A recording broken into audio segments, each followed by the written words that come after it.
شاہی امام پنجاب کے فرائیڈے اور شارٹ کلپ بیانات سننے کے لیے شاہی امام پنجاب اسٹار ایچ ڈی کو سبسکرائب کیجیے۔ شاہی امام پنجاب اسٹار ایچ ڈی۔ سب کو کہا اللہ کے رسول نے کہ آج نہیں، سب اپنے اپنے گھر جاؤ۔ رسول اللہ صلی اللہ علیہ وسلم تنہا رہ گئے۔ ایک گھر کا دروازہ کھٹکھٹایا ہے رات کو عشاء کے بعد، پہلے پہر جا کے، ٹوٹا ہوا گھر ہے، چھت اس کی ٹوٹی سی ہے، اندر ایک عورت رہتی ہے، اس کا نام ام ہانی ہے، 3-4 اس کے بچے ہیں۔ وہ بھی شام سے بار بار پوچھتے ہیں کہ تو بڑے دعوے کرتی تھی کہ محمد رسول اللہ تیرے بھائی ہیں، کہ آج ماموں ہمارے گھر نہیں آئیں گے؟ ہانی تو ویسے ہی بیٹھی رو رہی ہے رسول اللہ کی یاد میں۔ جب دروازہ کھٹکھٹایا، اللہ کے نبی نے، ام ہانی نے زور سے پوچھا کون ہے؟ محمد رسول اللہ نے کہا ہانی دروازہ کھولو، میں تمہارا بھائی محمد رسول اللہ۔ رات کے پہلے پہر حضور اکرم صلی اللہ علیہ وسلم اپنی بہن کے گھر پہنچے۔ یہ آخری واقعہ تمہیں سنا رہا ہوں، وقت بھی ہو گیا ہے۔ رات کے پہلے پہر اپنی بہن کے گھر پہنچے، دروازہ کھولا۔ کالی کملی والے کی آنکھوں میں آنسو ہیں، آپ کی بہن کی آنکھوں میں آنسو ہیں۔ ملاقات کے بعد فرمایا ہانی کچھ کھانے کو ہے؟ یا رسول اللہ کچھ بھی نہیں، ایک سوکھی روٹی ہے، تھوڑا سا سرکہ ہے۔ فرمایا لے آؤ۔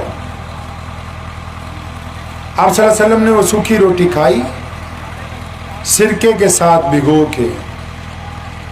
آپ کی بہن بڑی خوش ہوئی کہ وہ رسول اللہ صلی اللہ علیہ وسلم جو پوری کائنات میں اللہ کے نائب ہیں، کائنات کے مالک ہیں، دیکھو اتنی بھیڑ میں اپنی بہن کو نہیں نہیں بھولے۔ آج تو جو ذرا سا زمین سے اوپر ہو جائے نا تھوڑا سا، اسے یاد ہی نہیں ہوتا کہ میری بہن کون ہے، بھائی کون ہے، دوست کون ہے۔ وہ مکے کو فتح کرنے کے بعد اپنی بہن کو نہیں بھولے، اور پھر اس رات جو رسول اللہ نے بات کہی ہے نا، ہمیں پانی دیجیے۔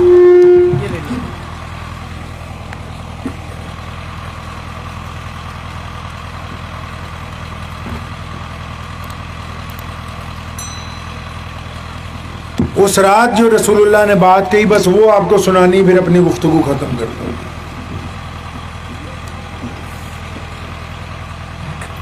ام ہانی نے کہا آپ صلی اللہ علیہ وسلم کی بہن ہے، آپ صلی اللہ علیہ وسلم کے چچا کی بیٹی ہیں۔ فرمایا آپ صلی اللہ علیہ وسلم سے عمر میں بھی 15-20 سال بڑی ہیں۔ فرمایا یا رسول اللہ بستر لگا دیا، آپ آرام کریں۔ فرمایا ہانی آج آرام نہیں کرنا۔ بستر پر تشریف فرما ہوئے، فرمایا یہاں میرے سامنے بیٹھو، بالکل سامنے۔ ام ہانی کو سامنے بٹھایا، اپنے بھانجوں کو بھی بٹھا لیا چاروں کو۔ اب ذرا تھوڑی اپنی عقل لڑاؤ کہ اللہ کے رسول صلی اللہ علیہ وسلم نے کیا بات کہی ہو۔ میں اگر چلہ لگا کے آؤں، یا دیوبند سے فارغ ہو کے آ جاؤں، یا حج کر کے آؤں، تو میں کیا کہوں گا آپ کو آ کے؟ یہی کہوں گا نا بھائی آج سے جھوٹ نہ بولا کرو، نماز پڑھا کرو، داڑھی رکھ لو، پردہ کیا کر۔ بچوں کو کہوں گا جماعت سے نماز پڑھا کرو، سبق میں بیٹھا کرو، قرآن کی تلاوت کرو گھر میں، کیونکہ میں آیا ہی ایسے کام سے ہوں کہ میرے دل و دماغ میں دین حاوی ہے۔ اگر میں کوئی افسر لگ جاؤں، بڑا S P, D C, governor لگ جاؤں، تو آ کے اپنی بہن کو کیا کہوں گا اگر اس کی بہن کے گھر چلا جاؤں گا؟ بیزی بہت تھا، بڑی مشکل سے آج تمہارا ٹائم رکھا شیڈیول میں۔ آج تو پی اے کو صبح ہی بول دیا تھا کہ ہم نے شام کو اپنی بہن کے گھر جانا ہے، کوئی اور میٹنگ نہیں ہونی چاہیے۔ تمہیں تو پتہ ہی ہے سارا دن افسروں کے ساتھ سر کھپائی ہے، آج فلاں کی بدلی کی تھی، فلاں کو ڈانٹا تھا، فلاں کو کام کر دیا۔ کیوں؟ کیونکہ اس کو اپنے عہدے کا گمان ہے، دیندار کو اپنے دیندار ہونے کا گمان ہے، افسر کو اپنے عہدے کا گمان ہے۔ اور اچھا جی اگر عہدے دار بھی نہ ہو افسر بھی نہ ہو, دیندار بھی نہ ہو, مالدار ہو, تو پھر کیا کرتا ہے بہن کے آگے؟ بڑی مشکل ہے, واپس فیکٹری پہنچنا ہے. میں نے کہا چلو 2 منٹ تمہارے پاس لگایا. یہ 2 کروڑ کی گاڑی خریدی, 5 کروڑ کا بنگلہ بنایا, تمہاری بھابھی بچے پیچھے پڑ گئے تھے, مجبوراً پھر فلاں پلاٹ خریدنا پڑا. اپنی دولت کی ہنگے ڈانگتا. ہاں جی, اندازہ لگاؤ رسول اللہ نے کیا کہا ہوگا اس رات اپنی بہن کو.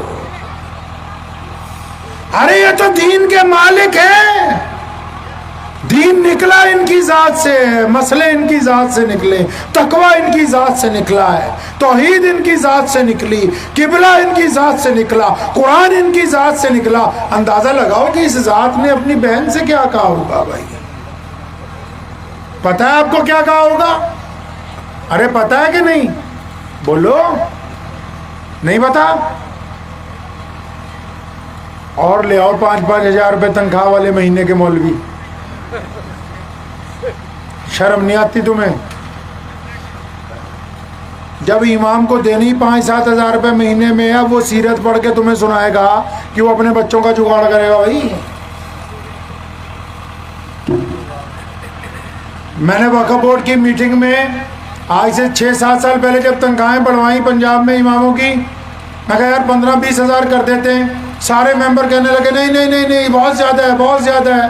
تو میرے ایک ممبر دوست ہے, میں نے یہ بات چھوڑی, میں نے انہیں بولا خان صاحب یہ جوتی آپ نے بہت اچھی پہنی, یہ کتنے کی؟ کہنے لگا جی عثمان بھائی یہ 23,000 روپے کی لے کے آیا, ایڈیڈاس کمپنی کی. تو میں کہا سبحان اللہ, پھر تو تم لوگوں کو جوتیوں کی ضرورت ہے, مولویوں کی تو نہ. ہاں جی, تمہیں تو جوتیاں چاہیے. امام کو اگر پوچھو کتنی تنخواہ دے, جی 7-8 ہزار دے دیتے ہیں. کیوں؟ میں تو کہا میں پر مان سے گیا 20 ہفتے, ایک مسلمان کو میں پوچھا بتا امام کی تنخواہ کتنی ہو, کہنا جی 5-7 ہزار. میں کہا آجا میری گاڑی پہ صرف کپڑا مارنا ہے, ساری زندگی کے پیسے تجھے دوں گا 10,000 روپے مہینہ, بس کپڑا ماری آجا. شرم حیا نہیں تمہیں آتی کہ جن سے دین سیکھنا ہے ان کی قدر نہیں کرتے؟ جنہوں نے تمہیں بتانا ہے کہ رسول اللہ صلی اللہ علیہ وسلم کی حیات مبارکہ کیا ہے, ان کی ضروریات کا خیال نہیں رکھتے. پھر رونا رو رکھا کہ نہ جی ہمارا تو کچھ بن ہی نہیں رہا. اپنی گاڑی پٹری پہ چڑھا لو. رانگ نمبر صرف ان کا نہیں ملا ہوا, تمہارا بھی ملا ہوا. مجھے میرے دوست ہیں شاہ نواز بھائی, انہوں نے کہا پی کے فلم دیکھی, میں کہا نہیں, کہتے اس میں بتایا کہ رانگ نمبر کیسے مل جائے. میں کہا ان کا چھوڑ, ہمارا خود کا ملا ہوا رانگ نمبر, ہمارا تو خود الٹا چل رہا, ہم دوسروں کو کیا کہیں جی. اب اندازہ لگاؤ حضور صلی اللہ علیہ وسلم نے اپنی بہن کو کیا کہا ہوگا اس رات. تبھی کہتا ہوں کہ جب تک رسول اللہ کو نہیں پڑھو گے تمہیں پتہ ہی نہیں لگے گا کہ اسلام انسانیت سے چاہتا کیا ہے, رسول اللہ صلی اللہ علیہ وسلم آپ سے چاہتے کیا ہے. رسول اللہ صلی اللہ علیہ وسلم کو پڑھنا ہوگا, رسول اللہ کو سننا ہوگا. ام ہانی کو سامنے بٹھایا, اور میرا ایمان ہے کہ اس رات آسمان کا سینہ پھٹ گیا تھا. یہ میرا خیال ہے کہ اللہ کے نبی نے جو اپنی بہن سے بات کی ہے نا, عثمان کا ماننا ہے کہ اس رات زمین پھٹ گئی ہوگی, آسمان کی چھاتی پھٹ گئی ہوگی. اپنی بہن کو سامنے بٹھایا اور نبی علیہ السلام کی آنکھوں میں آنسو ہیں, اور فرمایا ہانی آپ تو مجھ سے بہت بڑی ہیں نا عمر میں, آپ کو پتہ ہے کہ میں اپنی ماں کی کوکھ میں تھا اور میرے ابو حضرت عبداللہ کا انتقال ہو گیا. ہانی میں نے اپنے ابو کو تو دیکھا نہیں. ہانی آج مجھے یہ بتاؤ میرے ابو کیسے تھے. ہانی بتاؤ نا حضرت عبداللہ کا چہرہ کیسا تھا, وہ چلتے کیسے تھے, ان کی گفتگو کیسی تھی. ہانی رونے لگی, حضرت عبداللہ کی نشانیاں بتاتی ہے. فرمایا ہانی اچھا یہ بھی تجھے پتا ہے نا, میں چھوٹا سا تھا, میری ماں مجھے چھوڑ کے چلی گئی. فرمایا میں 6 سال کا تھا, میری امی مجھے چھوڑ گئی. ہانی تو نے تو سیدہ آمنہ کو دیکھا ہے, ذرا سچ تو بتا میری ماں دکھتی کیسی تھی. ایک ایک فرد کا نام لے کے رسولullah ساری رات آنکھوں میں آنسو آتے رہے، ہانی بھی روتی رہی، امت کو سکھایا کہ جب بلندی پر پہنچ جاؤ تو پھر اس وقت ان لوگوں کو یاد کرو جنہوں نے اس وقت تمہارا ساتھ دیا جب تمہارا ساتھ دینے والا کوئی نہیں تھا۔ پتہ نہیں کون سا اسلام پڑھتے ہو، کون سا دین چاہتے ہو، اس دین سے بڑی دولت ہے کوئی نہیں۔ رسول اللہ صلی اللہ علیہ وسلم سے بڑا کردار کائنات میں کوئی نہیں ہے، اسلام سے بڑا نظام کوئی نہیں ہے۔ اپنی اپنی ہانک رہے ہیں، جب تک اپنی اپنی ہانکتے رہیں گے سنوائی نہیں ہوگی۔ اس سے اندازہ لگا لو کہ رسول اللہ کیا چاہتے ہیں۔ یہ واقعات آپ کو اس لیے سنائے کہ آپ اس سے نصیحت پکڑیں، اس سے نصیحت پکڑیں۔ آپ اگر میں فتوے سنانا چاہوں 2000 فتوے صبح ہو جائے گی۔ 12 ربیع الاول کا مہینہ آتا ہے نا، اس کو عشق کا مہینہ کہتے ہیں، لیکن جب وہ مہینہ آتا ہے بریلوی کہتے ہیں کہ دیوبندی کافر ہیں، اور دیوبندی کہتے ہیں کہ بریلوی بدعتی ہیں۔ افسوس کی بات یہ ہے کہ عشق کا مہینہ ہو، رسول اللہ کی ولادت ہوئی ہو، اور اس مہینے کی 12 تاریخ کو اللہ کے نبی صلی اللہ علیہ وسلم وفات فرما گئے، اس سے بڑا حادثہ کوئی نہیں۔ دونوں میں سے کوئی میرے رسول کی سیرت کی بات نہیں کرتا، رسول اللہ کی زندگی کی بات نہیں کرتا، ایک دوسرے پہ الزام لگانے میں مہینہ گزار دیتے۔ رسول اللہ کی بات کون کرے؟